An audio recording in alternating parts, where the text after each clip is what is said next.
What does being a Karen mean? A Karen is typically a woman between the ages of 30 to 60 who likely has children and has the air of a suburban mother. However, what is most distinctive and important to notice about a Karen is that she is incredibly entitled, nosy, and belligerent. Karen is almost always used as a slur for these kind of women who refuse to treat other people decently. And by decently, I mean they don't prioritize giving American workers Medicare for all and decent living wages. But that's my spin on what a Karen is. Example 1. Karen: Hi, do you work at this store? Person: No, I'm just shopping here. Karen: Are you sure? You seem very familiar with this store. Person: I come here often, but I am not an employee. Do you notice how my shirt is blue and the employees all wear red shirts? Karen: I'm reporting you to your manager for horrible service and for trying to pretend you don't work here. Flags down manager. Manager: Person won't help me. You should fire him. Manager: Ma'am, person does not work here. Karen: Not anymore, she doesn't. Smirk across her face as she walks away. Person and manager are confused. The other examples also are amusing, but you get the idea. 2020's newest swing voters? Zoom moms. I don't know if you've heard of Zoom moms, but they're pretty interesting. She can't be a soccer mom because soccer's canceled. She's not a conventional security mom since America's biggest threat is now measured in microns. In an election year defined by the coronavirus, the new voter to watch is the Zoom mom. Why it matters? The presidency may hinge on the women's vote. How many white suburban women who backed President Trump in 2016 will abandon him now, and how many women of color who stayed home 4 years ago will turn out for Joe Biden? So we've got the white suburban moms and the black moms. The black moms are understandably afraid of Donald Trump because they don't want their sons and grandsons to get locked up or shot while they're jogging. But what many moms and grandmas, whatever their color, may not understand is that Joe Biden is the author of the 1994 crime bill, which has done more to lock up black men than anything Donald Trump ever has or ever will do. Now, a lot of the pensions of white suburban moms and their husbands are probably invested in student loan debt. So they probably like Biden on that behalf because their pensions probably are safer. And to be brutally honest, their lifestyles probably won't be affected much whether Donald Trump is president or whether Joe Biden is president. That would have been equally true if Hillary had become president. Suburban white women don't have much to lose no matter who's president, if we're going to be completely honest here. So what do all these moms and grandmas talk about when they're on Zoom calls? We know they drink a lot of wine while they're chatting and that politics does come up fairly frequently. We also know that they turned out in droves to vote for Joe Biden in the primaries. If, like me, you are intensely frustrated because Joe Biden did so well in the primaries, you can look squarely at these moms and grandmas and you can know why we have Biden instead of Bernie Sanders. These moms and grandmas vote. Furthermore, they vote the way corporate media tell them to vote, and their church pastors also have something to say about it. With the number of moms and grandmas who voted this time around, the youth vote didn't stand a chance. Yes, the course of history has been altered by moms and grandmas who consume corporate media. As Crystal Ball points out, corporate media have been guilty of using Trump hysteria to manufacture consent around democratic values and principles.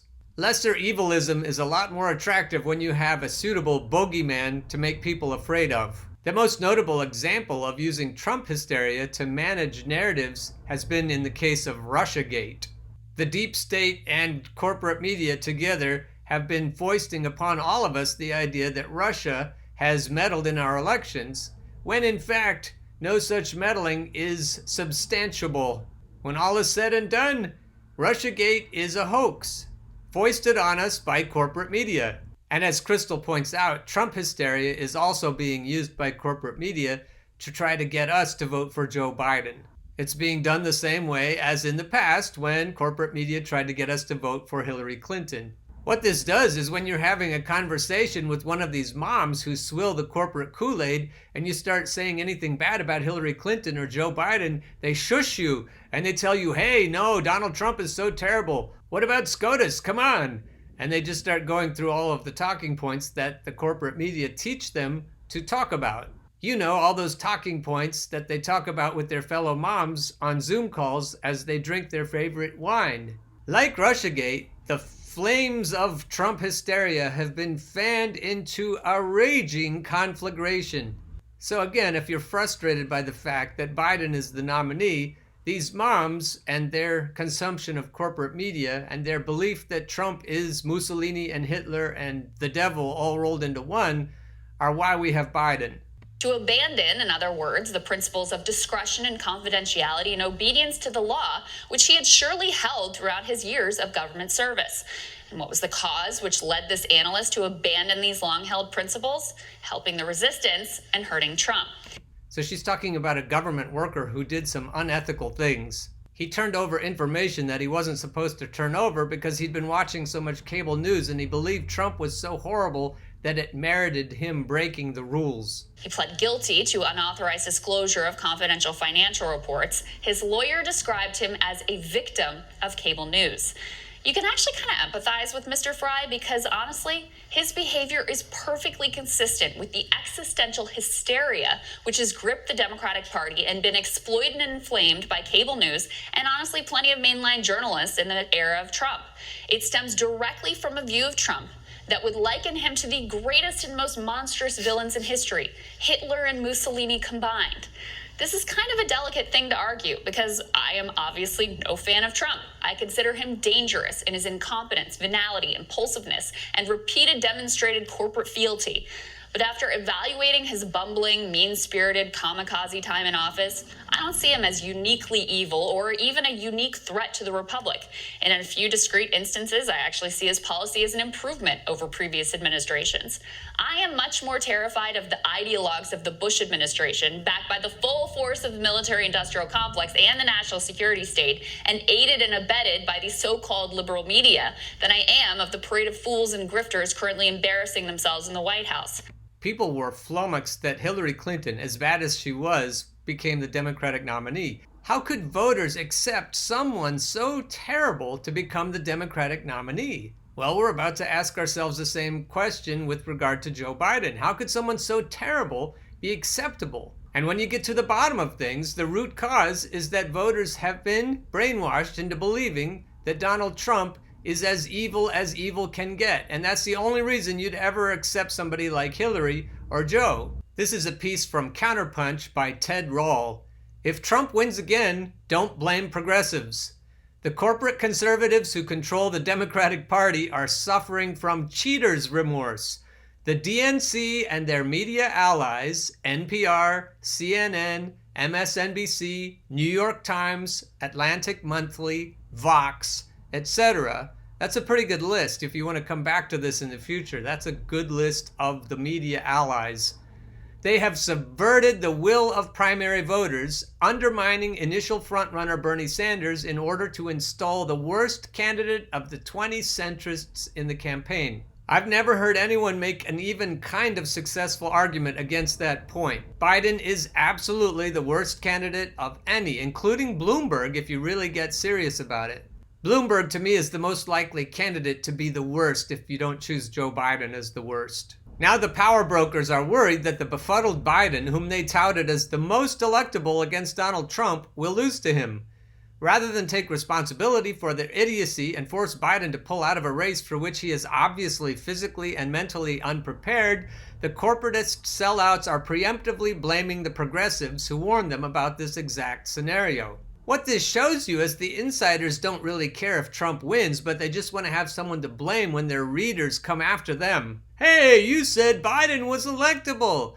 Oh, it's not our fault, it's all these Bernie bros. Frankly, I don't care if you blame me. I said I was Bernie or bust clear back in 2015, and I've been unflaggingly Bernie or bust ever since. So blame me, I don't care, because Joe fucking Biden is not a good alternative to Donald fucking Trump. Sorry, right-wingers in the Democratic Party, Biden is on you. You made him the presumptive nominee. If Trump wins again, it's your fault, just as it was last time. Establishment panic over Biden is most palpable in the pages of the official party organ of the Democratic Party, the New York Times. While Biden has held consistent leads in most national and swing state polls, They have not been altogether comfortable leads, the paper noted on May 15th. If Biden is to squeak by Trump in November, he requires a comfortable lead now. A CNN poll released on Wednesday found Mr. Biden leading the president by 5 percentage points nationwide, but trailing by 7 points among voters in crucial battleground states. For some Democrats, the results of the CNN poll again raised the specter that Mr. Biden could win the popular vote, but lose the Electoral College as Hillary Clinton and Al Gore both did. Ding, ding, ding. Historically, in May of a presidential election year, Democrats need at least a 10-point lead over the Republican rival in order to prevail in the general election. Republicans always close the gap during the last 6 months of a presidential race. The Times is pushing Biden's candidacy via 2 lines of argument. First, lesser evilism. As columnist Frank Bruni wrote May 17th, he'll take Biden's confusion over Trump's corruption. Of course, Biden is corrupt too. Second, they claim, Biden should be acceptable. He isn't Hillary Clinton.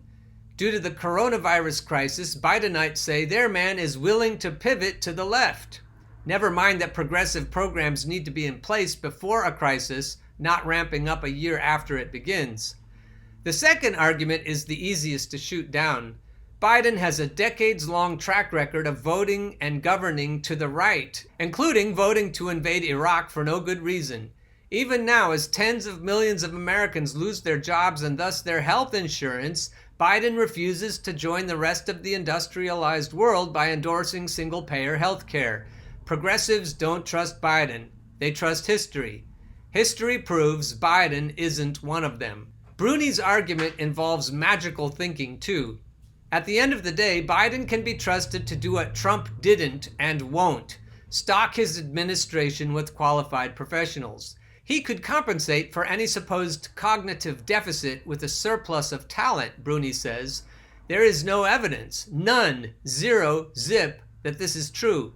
Biden could validate that argument by announcing his cabinet nominations now, but he's not. One thing I think is happening is that Amy Klobuchar dropped out of the race on the eve of Super Tuesday because she was promised his vice presidency. Amy Klobuchar is certainly not going to do anything to appease progressives. Biden leaves progressive voters cold. That matters because the enthusiasm gap could decide the election.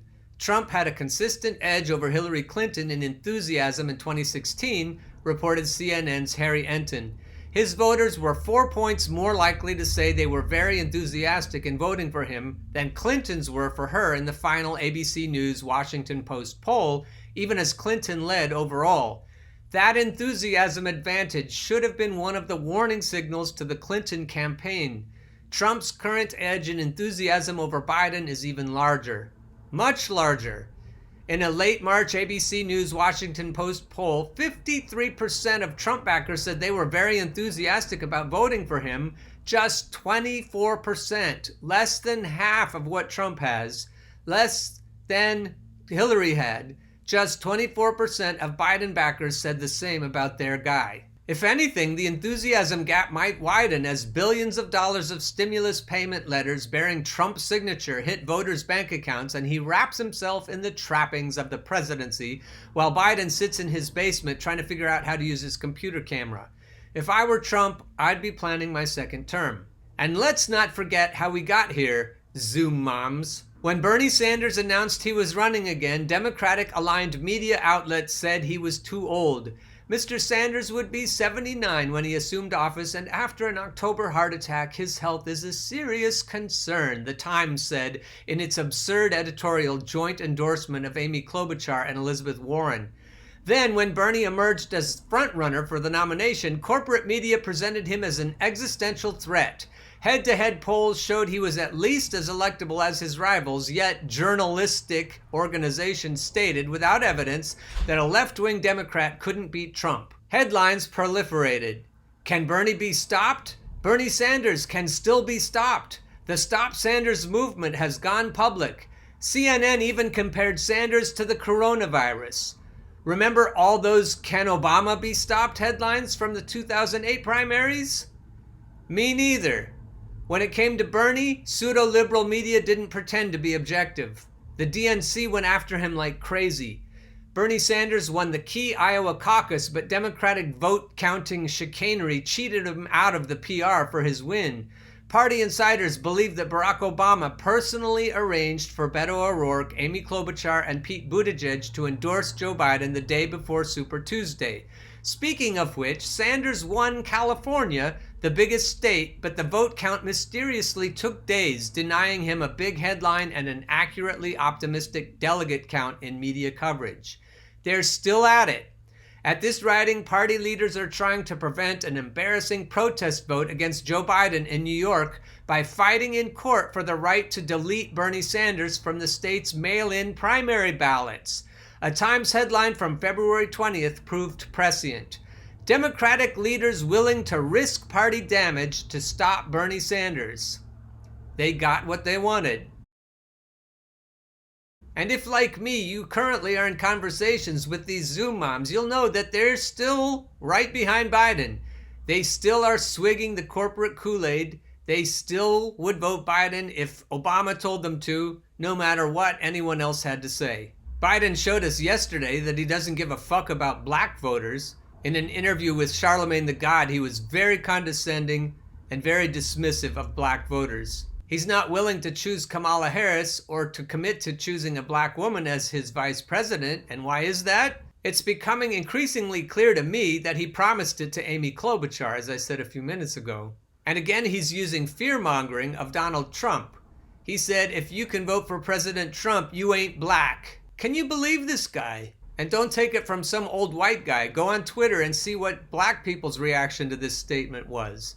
This is way over the line. But from what we can see from polling, you Zoom moms, you're just going to stay right behind your guy all the way to the bitter end. And Obama loves it.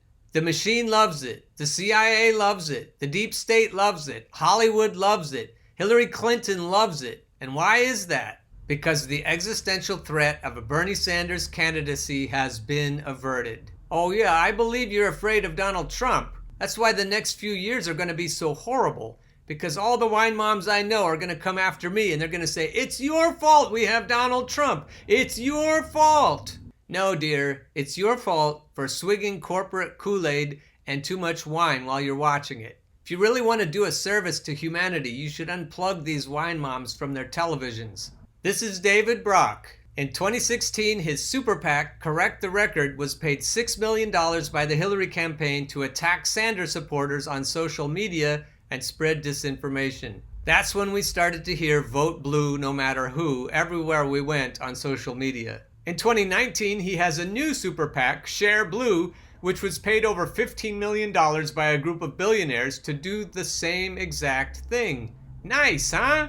So the same people who are telling you to be afraid of Donald Trump and that Russia conspiracy is a thing are also telling you vote blue no matter who. And you've been swallowing it like crazy. No. You're the reason we're going to have Donald Trump. And you're the reason that students are going to continue to have crushing student loan debt. You're the reason our planet is going to become uninhabitable. You're the reason that black and brown people are going to continue to be locked up in disproportionate numbers. You're the reason that weed won't be legalized. You're the reason that black and brown people are going to be bombed around the world, droned and bombed. You're the reason for continued U.S. imperialism. You're the reason now we have a choice between two people who are going to do just about the same thing and continuing those horrible atrocities. Instead of giving us a shot to elect the organizer-in-chief who had at least a chance of fixing this shit, you gave us Donald Trump. And if you end up giving us Joe Biden, I'm going to come at you with the same ferocity. You gave us Joe Biden. You made us have to choose between two rapey racists. It's your fault.